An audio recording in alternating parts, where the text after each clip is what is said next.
Assalamualaikum warahmatullahi wabarakatuh. Saya Erik Muhammad Aljabar dengan NIM 3411211067 akan mempresentasikan tentang komparasi teknologi komputer. Latar belakang, pada zaman modern sekarang ini kemajuan teknologi semakin tidak dapat terbendung. Hampir setiap setahun selalu bermunculan teknologi yang semakin memanjakan manusia dalam menjalani kegiatan atau teknologi baru aktivitas sehari-hari. Rumusan masalah, perbedaan sebuah teknologi yang dibuat di dua pabrik berbeda dan perbedaan dari dua teknologi berbeda. Apa saja yang akan dibandingkan? Prosesor, VGA, storage. Tujuannya untuk mengetahui mana yang lebih unggul. Apa sih komparasi itu? Komparasi sendiri dari bahasa Inggris yaitu compare, yang artinya membandingkan untuk menemukan persamaan dari kedua konsep atau lebih. Yang pertama ada prosesor, kita akan membandingkan Intel Core i9 10900K melawan AMD Ryzen 9 3900 XT. Apa itu prosesor? Prosesor adalah komponen utama atau otak dari laptop atau komputer Anda. Prosesor memiliki fungsi yang penting bagi seluruh operasi perangkat komputer karena semua perintah dimulai dari prosesor. Yang pertama ada Intel Core i9 10600K. Di sini kita akan menggunakan 10 yang spesifikasinya 10 CPU cores, 20 CPU threads, 3,7 GHz base clock, up to 5,2 GHz, Intel Turbo Boost teknologi 3.0, up to 5.3 GHz Intel Thermal Velocity Boost frekuensi, dan dayanya 125 Watt.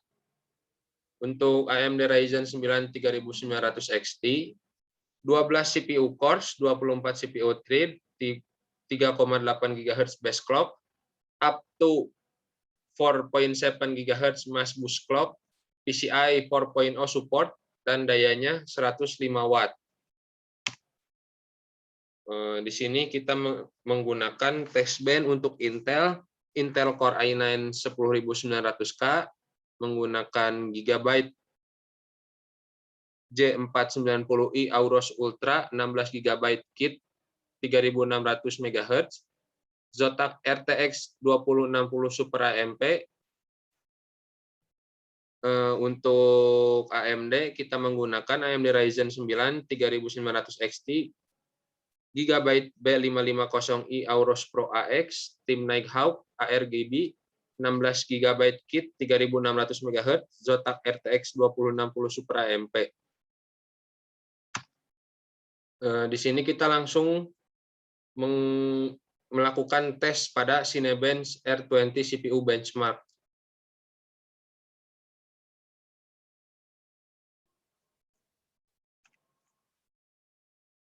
Untuk perbandingan Cinebench R20 Intel Core i9 10900K masih belum bisa mengejar performa dari AMD Ryzen 9 3900 XT single core maupun multi-core. Untuk Cinebench R15 CPU benchmark, untuk perbandingan Cinebench R15 Intel Core i9 10900K single core-nya dapat mengalahkan 3 poin lebih baik dari AMD Ryzen 9 3900 XT. Namun untuk performa multicore-nya, AMD Ryzen 9 3900 XT masih unggul jauh. Yang selanjutnya ada VRAY Benchmark 1.08.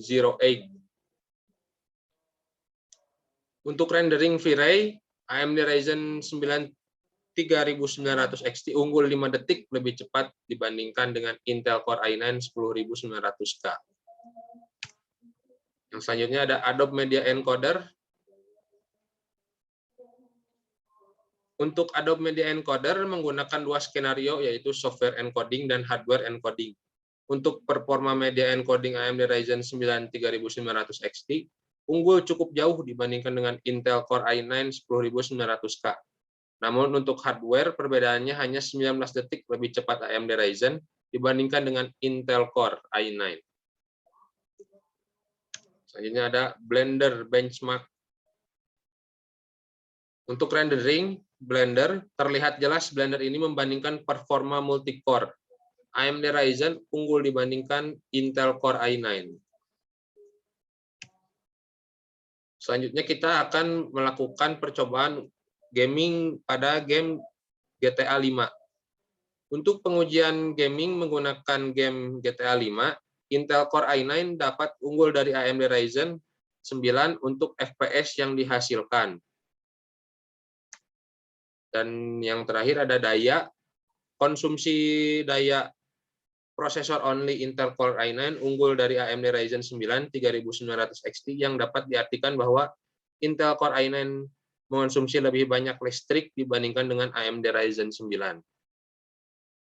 Ada harga untuk AMD berkisaran harga 8 juta sampai 9 juta, sedangkan untuk Intel harga pasarannya 9 juta sampai 10 juta.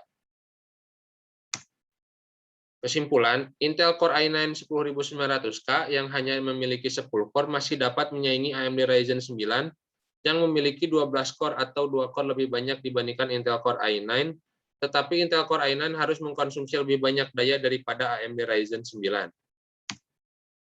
Selanjutnya kita akan melakukan perbandingan VGA.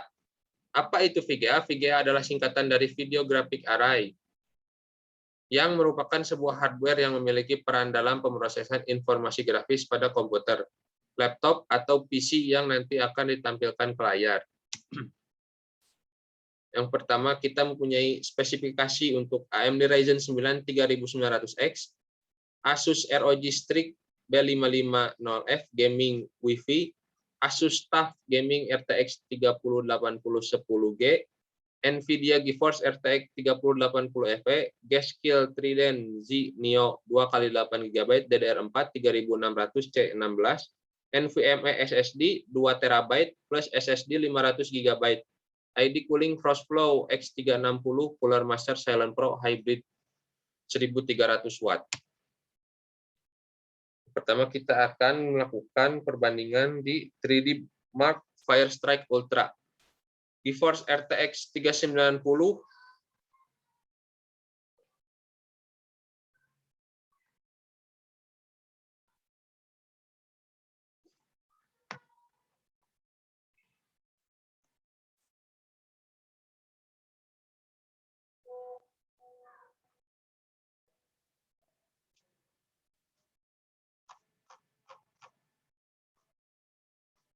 lebih baik dibandingkan Asus TUF Gaming RTX 3080 dan GeForce RTX 3080 Founder Edition.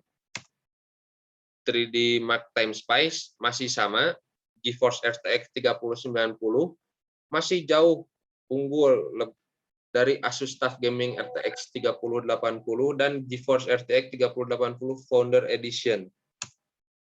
Dan ada 3D Mark Time Spy Extreme, hasilnya pun masih sama, GeForce RTX 3090 jauh lebih baik daripada Asus TUF Gaming dan GeForce RTX 3080. Hal yang sama dilihat di 3D Mark Port Royal Ray Tracing. GeForce RTX 3090 mempunyai poin 13.107, sedangkan Asus TUF Gaming RTX 3080 hanya 11.525 dan GeForce RTX 3080 Founder Edition 11.288.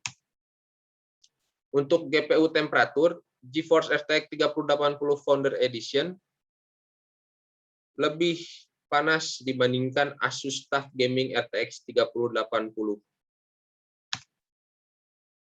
Untuk GPU power draw, GeForce RTX 3090 mempunyai poin 368, Asus TUF Gaming RTX 3080 338 dan GeForce RTX 3080 Founder Edition 320.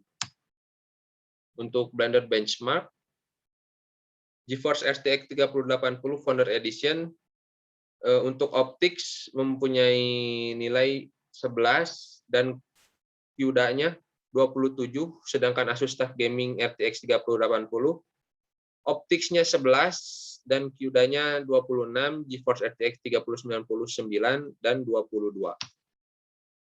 Dan selanjutnya kita akan membandingkan performa gaming pada game Battlefield 5 4K. GeForce RTX 3090 dengan DLSS off dan plus RTX off menghasilkan FPS rata-rata 113 jika DLSS on dan RTX on hanya 72, sedangkan Asus TUF Gaming 3080 DLSS off dan RTX off menampilkan FPS 102 jika DLSS on dan RTX on hanya 63, dan yang terakhir ada GeForce RTX 3080 Founder Edition. FPS rata-ratanya hanya 100 jika DLSS on dan RTX on hanya 63. Untuk harga sendiri Asus TUF Gaming di kisaran harga 12 sampai 13 juta. Sedangkan RTX 3080 tidak tahu harga rupiahnya karena tidak dijual di Indonesia. Kesimpulan, RTX 3080 memiliki price to performance terbaik mengingat selisih performanya berkisaran di 15 hingga 30% dari RTX 3090. Akan tetapi soal harga RTX 3080 yang terbaik saat ini. Selanjutnya ada AMD Sapphire Radeon RX 5500 XT Pulse. Sapphire Pulse RX 5500 menawarkan kinerja luar biasa dengan harga yang dibutuhkan setiap gamer. Dengan memori GDDR6 yang lebih cepat dan tampilan serta mesin media yang didefinisikan ulang, Pulse RX 5500 XT dirancang untuk mengantarkan era baru game PC untuk gamer 1080 pixel. Ada spesifikasi Sapphire Radeon RX 5500 XT Pulse. Ada Navi 14 7 nanometer 22 CU 4 GB sampai 8 GB GDDR6 14 GB per second 128 bit bus width 11408 shader unit up to 1845 MHz bus clock. Daya yang dipakai 130 watt PCI 4.0 X8. Berikut adalah spesifikasi dari AMD Sapphire Radeon. Untuk sistem tes kita menggunakan Intel Core i5 1600K 4.8 GHz, Asus ROG Maximus 11 Hero Wi-Fi, Thermaltake Tubram RGB 2x8 GB DDR4 3200, Seagate Barracuda SSD 500 GB, Cooler Master Silent Pro Hybrid 1300 Watt, Asus MG24 UQ 4K monitor, Sapphire RX 5500 XT Pulse 4 GB. Menggunakan Windows 10 Pro dan Radeon Adrenalin 19122. Berikut adalah Touch Power Up GPU.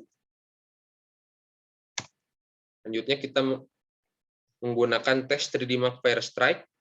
Sapphire Radeon RX XT Pulse 4 GB GDDR6 berada di atas GeForce GTX 1060 6 GB GDDR5 dan di bawah Radeon RX 580 4 GB GDDR5. 3D Mark Time Spy. Sapphire Radeon di atas GeForce GTX 1060 6 GB GDDR5 dan di bawah GeForce GTX 1070 8 GB GDDR5. Untuk performa game, Sapphire Radeon RX XT berada di atas GeForce GTX 1060 6 GB GDDR5 dan berada di bawah GeForce GTX 1070 8 GB GDDR5. Kesimpulannya, AMD sukses bermain di kelas GPU. GPU ini cocok untuk kalian yang ingin mencoba Radeon. Masih bisa diwajarkan jika ada beberapa bagian yang belum optimal karena 5500 XT masih sangat baru dan itu memang kebiasaan dari driver Radeon tersebut. Dan yang terakhir ada storage. Apa itu storage? Secara umum, pengertian storage adalah sebuah perangkat digital yang berfungsi untuk menyimpan berbagai macam data digital yang dapat disimpan dalam kurun waktu yang tidak menentu, tergantung usia dan perawatan dari perangkat storage itu tersendiri. Yang pertama kita ada booting. Untuk booting, SSD lebih cepat dibandingkan dengan HDD. Dan untuk pengujian kedua, kita menggunakan aplikasi Photoshop. Untuk masuk ke dalam Photoshop, laptop yang menggunakan SSD masuk dalam aplikasi lebih cepat dibandingkan dengan laptop yang menggunakan HDD? Terima kasih. Ada pertanyaan?